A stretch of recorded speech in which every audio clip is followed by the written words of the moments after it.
Today, I want to talk to you about a passage from Zechariah chapter 9 and talk to you about the right Messiah. You'll see what I mean. Zechariah chapter 9, verse 9 reads like this.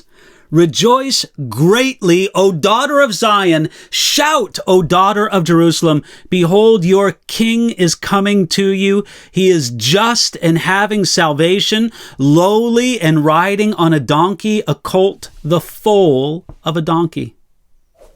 Jesus came to a Messiah-expecting world. There was a high level of messianic hope in his day. Yet, many or most missed the Messiah when he came, including many of those who earnestly expected the Messiah to come. This strange and sad situation happened because people looked for the wrong kind of Messiah. They looked for a political power Messiah, not for a humble and lowly Savior from sin. This passage from Zechariah chapter 9, verse 9 reminds us of the kind of Messiah Jesus is and warns us against hoping or looking for the wrong kind of Savior. The verse begins like this. Behold, your king is coming to you, lowly and riding on a donkey. This Messiah king is lowly, and in part, the animal he rode on showed this. He didn't ride the triumphant stallion of a conquering general, but he rode the customary mount for royalty that was coming in peace. This was quite a contrast to the war horse of a conqueror, and it challenges us to take the lowly place instead of the place of self-exaltation. As you might expect, that great English preacher Charles Spurgeon, he expressed the thought very well. He said this, quote, "Brethren, let us be lowly."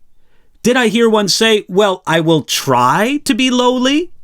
You cannot do it in that way. We must not try to act the lowly part. We must be lowly, and then we shall naturally act in a humble manner. It is astonishing of how much pride there is in the most modest of people.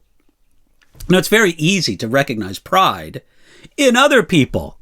It can be very hard to recognize it in myself. We can never even begin to take a perverse pride in our own humility. We boast that we hate boasting. We flatter ourselves that we hate flattery. When someone tells us that we're really humble, we feel as proud as Lucifer himself might have felt. We think of ourselves as being so wise, so experienced, so mature, so discerning, and so free from self-confidence that we are the first to be caught in the trap of self-reliance and self-satisfaction.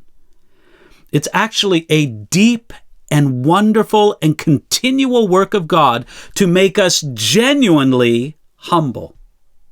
Look back at how the prophet Zechariah described the animal Jesus would ride upon. He described him as a donkey, a colt, the foal of a donkey. Now, taken together, these words seem to form a Hebrew expression of speech emphasizing that the animal is purebred, a truly magnificent royal mount. He didn't need to ride a horse. This worked against the spirit of Deuteronomy chapter 17, verse 16, that said that the kings of Israel should not multiply horses unto themselves. Instead, Jesus came to fulfill the law, not to abolish it. So he did not come upon a majestic horse, but insisted upon a humble, yet fine, donkey.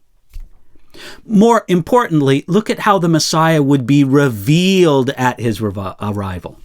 Rejoice greatly, shout, behold, your king is coming. We read all this in Zechariah chapter 9, verse 9. And you see, this clearly prophesied what is known as the triumphal entry of Jesus, when he presented himself as the Messiah to Jerusalem and all the people of Israel. It was a joyous occasion, so happy that Jesus said that if the people did not cry out in praise, then the rocks themselves would be forced to worship their Creator.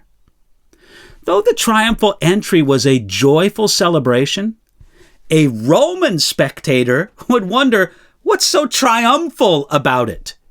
It didn't compare at all to the kind of parade that Julius Caesar had when he came back to Rome from Gaul.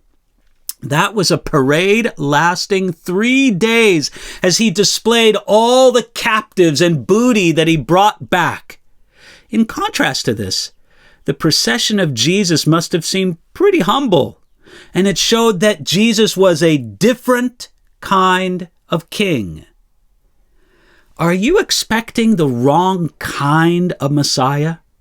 Are you looking for a Savior that fits a Hollywood image? Or are you looking for the humble servant, the one who had the nature of Jesus, Jesus himself? Put your hope and expectation on Jesus Christ. He is the right kind of Messiah.